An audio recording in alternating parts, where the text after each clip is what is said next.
नहीं था, फिर भी हमें खिलाया। शायद जब परिवार में खाना कम पड़ जाता है तो सबसे पहले कहने वाली कि मुझे भूख नहीं है वो माई होगी, और कोई नहीं बोलेगा कि मुझे भूख नहीं है। लेकिन जब परिवार में खाना कम हो जाता है या खाना कम बना है, तब सबसे पहले ये बोलने वाली कि आज मुझे भूख नहीं है, मैंने दिन में खा लिया था, तो तुम लोग क्या कर लो, वो माई होती है। और उसी माँ को हम क्या करते हैं, उपवास करना सिखाते कि आप उपवास कर लो। और यही हमारी समस्या है, दोबारा हमारे साथ भी वैसा ही होता जा रहा है। आज सबको समस्या है कि हमारे बच्चे हमारा समुचित सम्मान नहीं कर रहे हैं, जितना करना चाहिए उतना नहीं कर रहे हैं। क्यों नहीं कर रहे हैं? माता पिता के पैर छूने चाहिए, शास्त्रों में लिखा हुआ है, नैतिक ग्रंथों में लिखा हुआ है, पढ़ा हुआ है। हम कब माता पिता के पैर छूते हैं? हर रोज तो नहीं छूते हैं, तो नहीं बैठ किसी के भी चेहरे पे हर रोज तो नहीं छूते। जब कोई मीटिंग हुई तो छू लेते हैं, जब कोई बाहर जाना तो छू लेते हैं, फिर वैसा ही करते हैं। फिर आपके बच्चे भी जब एग्जाम हुए तो छू लेते हैं, जब पिकनिक पे जाना होता है तो छू लेते हैं। हम जैसा करते हैं वैसा ही बच्चे भी करते हैं। अब आजकल के माता पिताओं को बड़ी समस्या है कि बच्चे दोबारा जवाब देने लग गए हैं। हम जो भी बोलते हैं उसका बैक आंसर उनके पास रेडी रहता है। तो जरा ध्यान रखिए, जब आपके बच्चे बैठे रहते हैं, आपके पिताजी आपको, आपकी माता जी आपको कुछ सीख दे रही होती है कि बेटा जरा गाड़ी ध्यान से चलाना। आपसे 60 साल की भी हो जाए ना, पर माता आपकी हमेशा चिंता करती रहेगी। तो वो बोलती है कि गाड़ी ध्यान से चलाना, बाहर से जा रहे हो जरा लोगों में संभल के रहना, तो आप क्या बोलते हैं?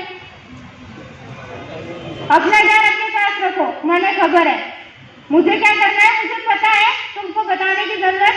और अब हम कोई बच्चे तो नहीं है, अब हम क्या हो गए हैं, बड़े हो गए हैं। अब यही बच्चा 11 साल का भी बोलता है कि अपना ध्यान रखो मम्मी, मुझे बताने की जरूरत नहीं, रोज खेलने जाता हूँ, मुझे पता है कैसे बैटिंग करनी है, कैसे बॉलिंग करनी है, आपको बताने की जरूरत। वही हो रहा है जो हमने किया, जैसा बोओगे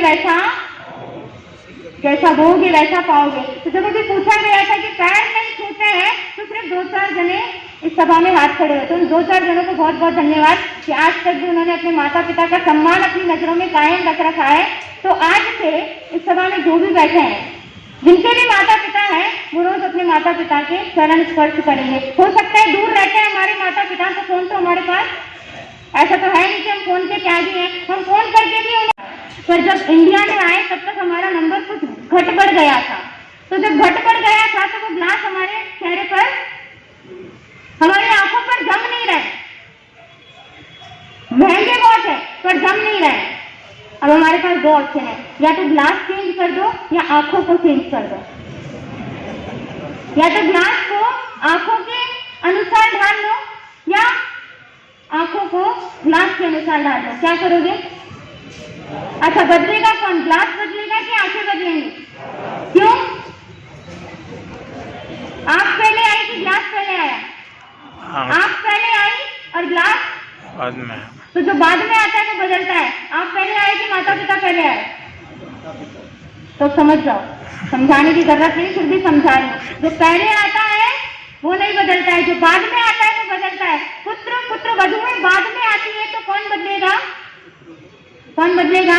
आप बदलेंगे। अगर उनके स्वभाव में थोड़ा भी ऊंच नीच है तो मैंने शास्त्रों में फरमाया है, सुपुत्र होने का कार्य सिर्फ इतना ही है कि हम अपने माता पिता को ऐसे समय में समाधि दिलाने का प्रयास करें जहां पर वो असमाधि में जा रहे हैं। वो असमाधि में क्यों जा रहे हैं, उसका भी तो कोई कारण होगा ना। कोई भी व्यक्ति बिना मतलब गुस्सा नहीं करता, कोई भी व्यक्ति बिना मतलब नहीं चिल्लाता। हमारी ही प्रवृत्तियां, हमारी ही दुष्प्रवृत्तियां उनके मुंह से चीख के रूप में निकलती है। तो जरा खुद का इंट्रोस्पेक्शन करो कि हमारी कौन सी आदतों की वजह से हमारे माता पिता को तकलीफ हो रही है। और अगर वो वृद्ध हो गए हैं तो इतना सा तो ध्यान रखो कि हमारी वजह से हमारे माता पिता को कोई भी तकलीफ। और जिस दिन हमारी वजह से हमारे माता पिता रो लिए,